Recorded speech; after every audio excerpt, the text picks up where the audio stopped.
Hello, everyone, and welcome to Toku Portal Podcast. I am Ryan. With me is Kid. And the little king, it's time! it is that time of year where we have said goodbye to the last Sentai team, or in this case, two teams, and are welcoming the new one in. Welcome to Kishiryu Sentai Ryusoulger.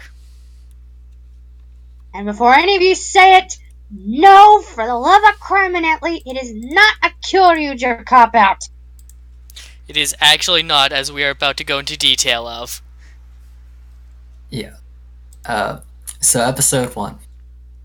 We have 3 people give, obviously our red and blue and pink rangers their swords and braces form on their wrists. They're now Ryusoulgers. Their names, Ko, Melto, and Asuna. They're given their henshin sort of keys. They're Ryusouls, but they're kind of weird. It took me a while to figure out how exactly they work. But anyways, They kind of look like Gokaiger keys. Yeah, they flip out. So I'm just gonna call them keys. But yeah, a monster starts rampaging, and then we cut to this girl, Ui. She's pretending to be in the Amazon for her little net channel. Obviously, she's in Japan. She's like live streaming this on YouTube. YouTuber near and dear to my heart. So Ko asks what she's doing and then immediately disappears. His mentor, who doesn't have a name, we'll just headmaster, tells him not to talk to humans. Their mission is to defeat the Minosaurs. And then Ui screams and starts running from, the grunts of this season. I'd like to interject. Okay. He didn't say don't talk to humans, because they are humans. He said don't talk to strangers, because she is. Indeed. Don't talk to strangers.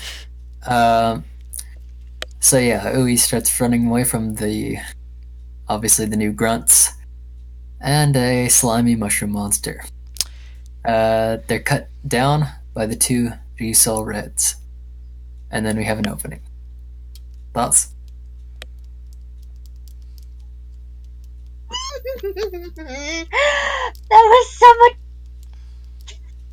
First off, holy crap, the Gingham Man. For those of you who haven't seen it, it is entirely underrated. It's slow at times, so I don't blame you if that's a turnoff. But oh my god, is it fun the whole time? Anyways, this is giving me so many good vibes of that. This was oh my gosh. Okay, the Masters. Gonna talk about them a little later, so I'll hold off on that. Double copies of the same red. That's awesome. And I'll get into the mooks later. But what I kind of find them a little interesting, even just for them being mooks. And Yui, I know, comic relief, she's gonna be the tie-in for them, getting used to the real world, I get that, but, considering we're literally podcasting this on YouTube, I think you can guess it's kind of near and dear to my heart. I'm happy to see somebody represent, if comically. But then again, what isn't on YouTube nowadays? Netflix. Sorry. Nope, not getting into that argument.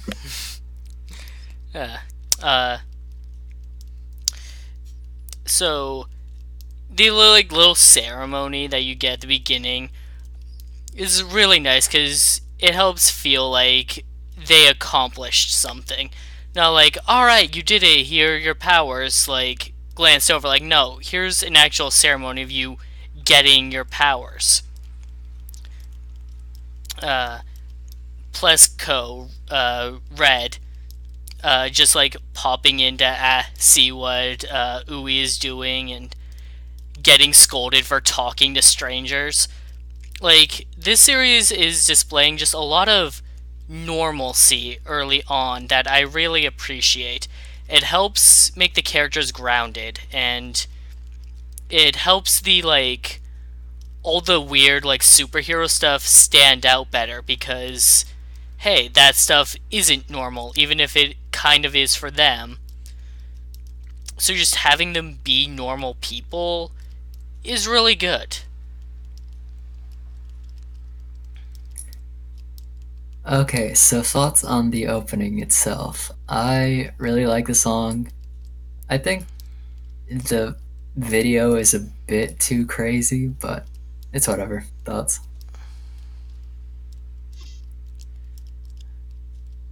As a bit of a reveal and an inside joke, there's been a running gag that one of these days Rai's gonna trick me into singing a theme song on this channel without me even realizing that the stream's turned off. Is this gonna be This the might one? finally be the year. Yeah!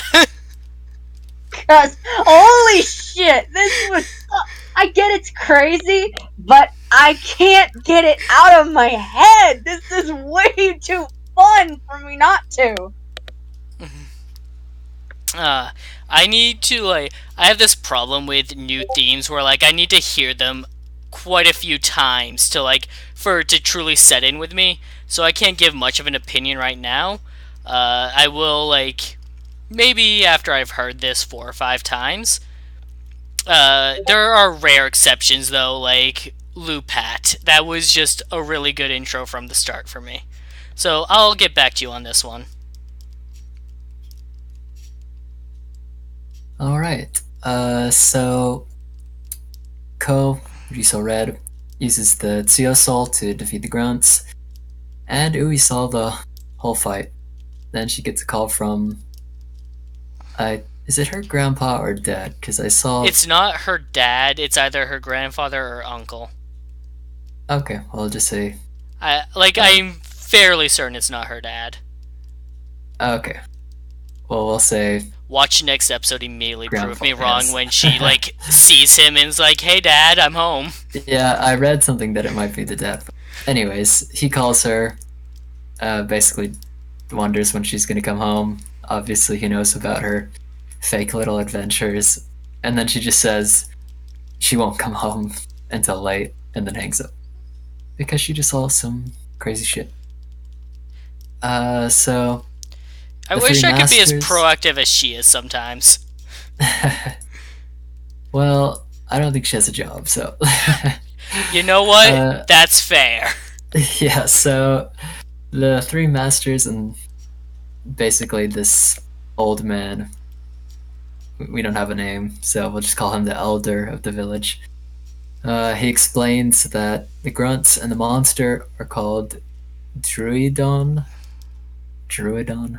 Yeah, basically. But they're an ancient species that actually fled into space when the dinosaurs went extinct, but have returned. And they're probably after the legendary Kishiryu, that are sealed away in their temples. And they're the only ones who can fight back, of course. It's kind of crazy how all this stuff is explained right off the bat, but... Yeah, when I first watched this, I was kind of tired and a little distracted, and I felt like the pacing was going by really fast. On a rewatch, it's actually not that bad, but still, you get a lot of information early on. I'm gonna be honest, I was able to keep up with it, but all I could think of was, one alien species muscles at another one with the extinction of the dinosaurs, and look how great that turned out! Yeah. So the three rangers kind of wonder what to do, but I was certain they will be able to fight back. And then, he makes a joke about Asuna's monster strength that she sends him flying into a cliff. Pretty crazy. But he finds Ui spying on them. And she starts asking them questions. Then the elder appears and tells her that strangers aren't welcome. And he orders Ko to erase her memory the next morning. Any thoughts? Again, mostly Giga Man vibes, but I'm willing to give you the benefit of the doubt for the time being, and the temple. Yeah, I'll get to that later. There's a lot I'm going to be getting to later. Yeah, but the culmination is definitely a big payoff if what I've been saying isn't been a hint.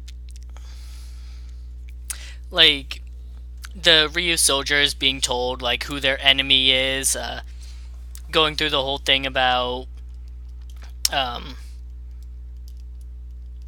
like, the mentors, rather, going through, like, do you think they really have it in them? Like, yeah.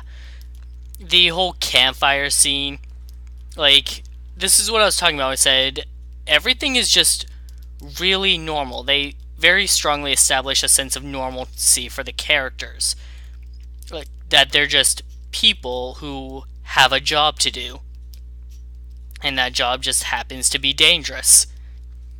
Honestly, I feel like maybe Ui could have been introduced next episode instead of this one, and we could have gone a bit more of, say, the campfire scene. Like, I just really enjoyed how that was playing out.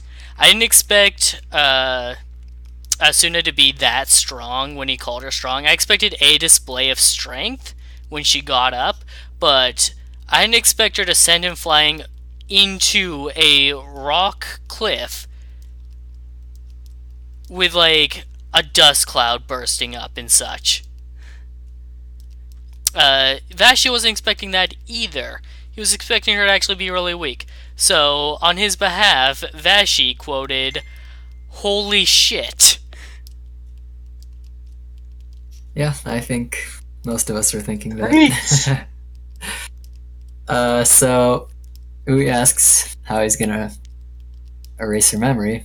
It's nothing fancy, he's just gonna use a hammer. Of course, we cut to the three masters. They basically think that they're pupils, although inexperienced, they're ready. And then the Minosaur begins rampaging. Ryusoulger changes and attacks. He meets the others and the masters. The two reds head to the temple, while the blues and pinks stay back. They use their power-ups, which seem effective, but then they lose their powers. Apparently, as long as outsiders are in the temple, they can't use their powers to transform. That definitely surprised me.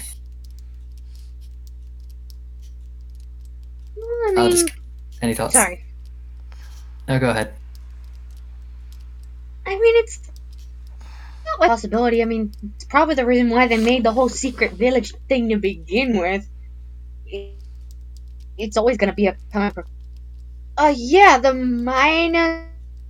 Druidons. Did I say that right? Minosaur Druidon. Yay, okay.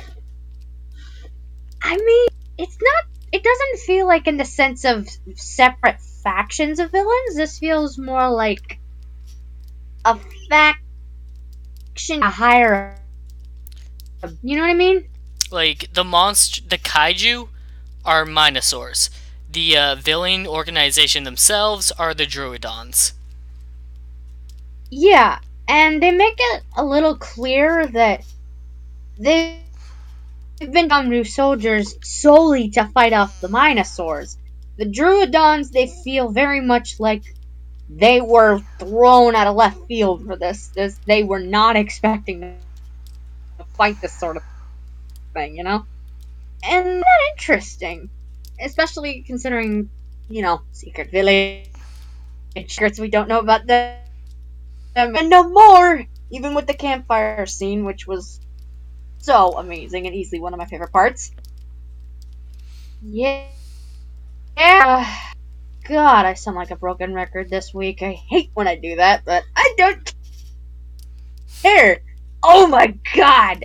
My head is in 20 different directions right now, and I have to pull everything back together.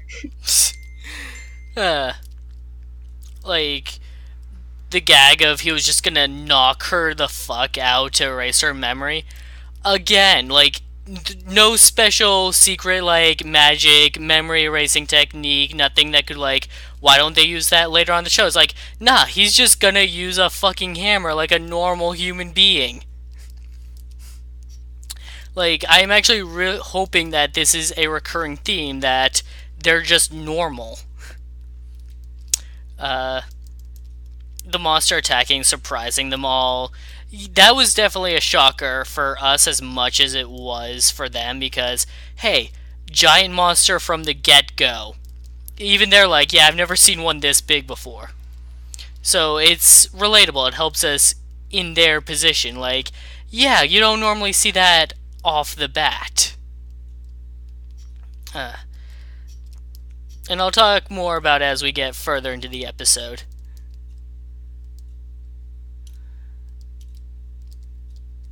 Yeah, so basically the Reds can't transform and they have to fight this powerful Druidon, Tank Joe, whatever. Of course they're no match. Ko refuses to give up, so Tank Joe just decides to finish them off. Red Master shields Ko with one of the power-ups and sacrifices himself. Of course, the others are no match for the Minosaur. It charges up a beam, pulls out of the way, and are disintegrated. Holy shit. Did anyone else see this coming? No! Not in this fucking... Yeah, that... If you were sleepy, that definitely woke you up. Yeah, like I said, when I first watched this, I was kind of tired, but I got to that part and just went, what? Excuse me? We're doing this?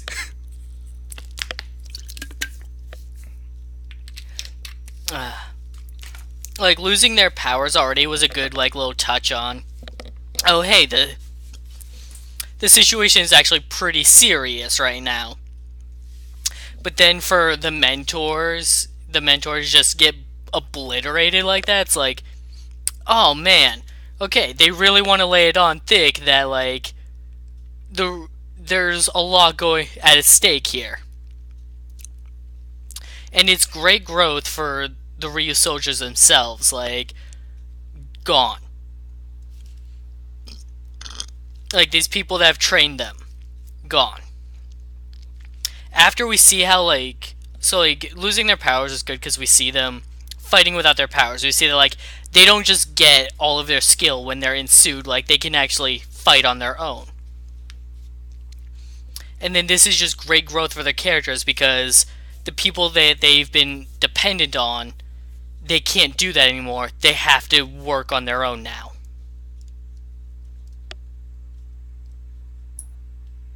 Yeah, that was just really well written. Because, I mean, typically the Red says some words and then powers up. Right. But no, his master has to sacrifice himself. And that's another thing. Like, Ko makes a speech about, like, limits exist to be broken. And that feels very good in this sense because we see him fighting a losing battle. We see him being pushed to his limits. It's very relevant and applicable. Whereas there are times where the Red will make like a heroic statement like that, but in a context where it doesn't really feel like it applies at the time. And so you're left feeling like, well, yeah, that's true, but why are you saying it? Here, we know why he's saying it, we see why he's saying it, we feel every bit of it. For sure. So, Ko holds his dying master. He tells him that their souls are one, and dies. Tank Joe comes and dies. Yeah, that's pretty much it. There's no way around it. Tank Joe comes to finish the job, but he's sent flying back as the master's body and soul are absorbed into Ko's Ryusoul. Can Changes. You somber? uses the power and actually holds his ground until the temple starts collapsing because the Minosaur does not discriminate. So Tangcho retreats with Cleon, the mushroom druidon. So Ko is teleported somewhere and hears a voice telling him to make their souls one. Then Kishiryu, 3 Knights, emerges from the rubble. Yes, that's the name of the form because, as we've seen in the commercials in the preview, the red Kishiryu can turn into a mech by itself. But it didn't here.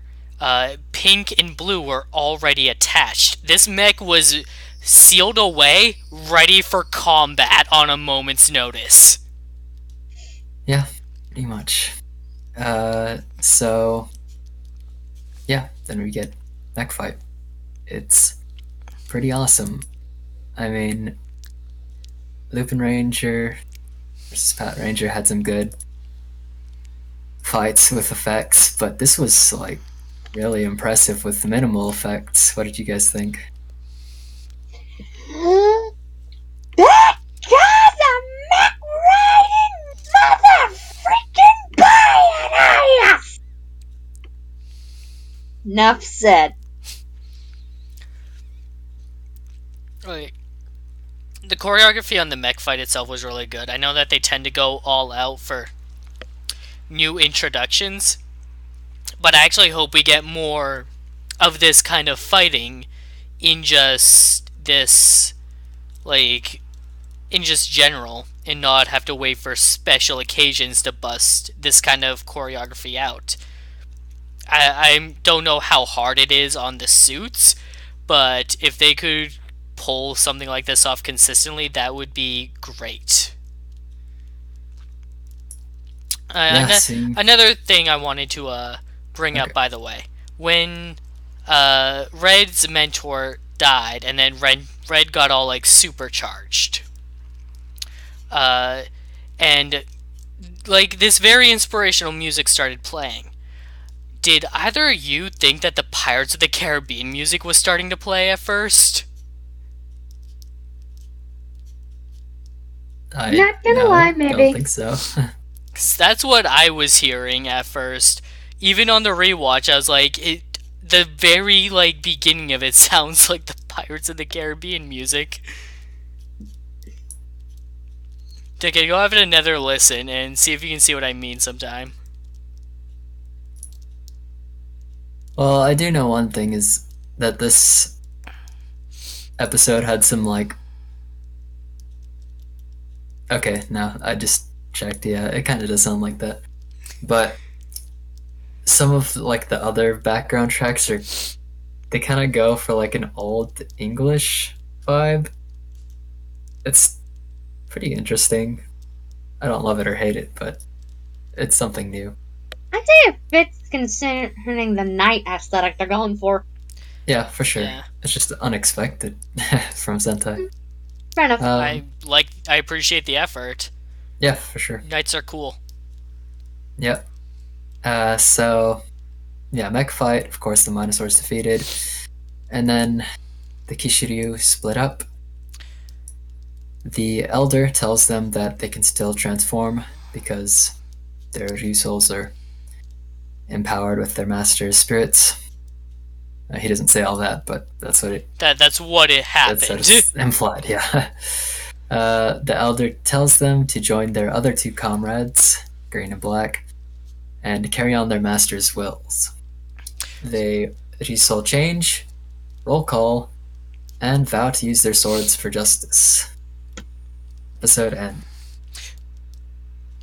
King can go first, because I have a lot to say. Ironically, I don't have much at all. If I'm being completely honest, it doesn't help that I'm tired, and watching this made my brain go in 50 different directions. So, all I can say is that I want to see more. Let me see more now, please. So, This is really cool because this explains that the reason we only saw green and black in the Psycho Battle crossover special was because literally they like graduated before the others and were off on their own adventure already. Uh, the Oh, also, Red being the one to pilot the mech solo in this episode is also really good because the reason why. Because there's been plenty of Sentai, especially recently, that have done the mistake of like making Red more important than the others to the point where like it's basically the main character and almost forgetting why you need a team. But in this case, Red piloting the mech solo was a coincidence. Like, it was his mentor that was being proactive, like, hey, we're gonna go to the temple and get the mech. So there was nothing that made Red stand out as like, hey, it had to be him. No, it just happened to be him.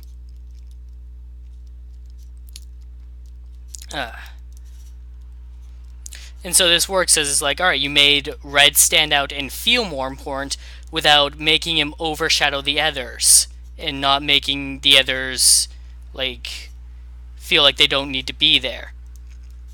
Especially since they were holding their own against it just on the ground.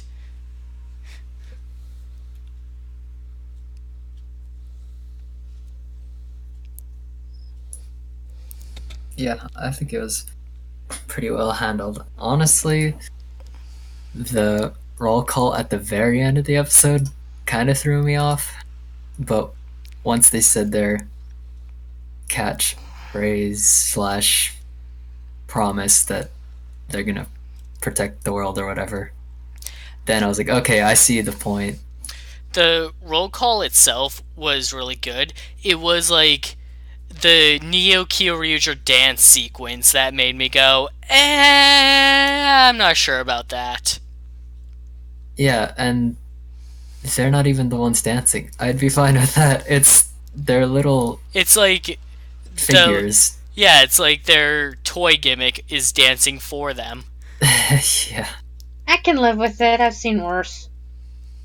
I can live with it because they're already skipping it like a ton. We only saw it at the end of the episode, so we probably won't see that too much. Yeah, especially since that was like pretty much all CGI. Like, we won't be seeing that too much outside of special occasions.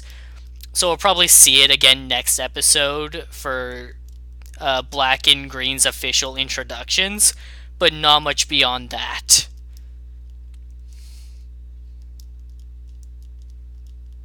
Yeah, and then we get the ending song and dance. We went a whole season without an ending song. What did you guys think about it? We're back! I miss this feeling. Hey, remember, our target audience likes this sort of thing, right? Close enough, let's go.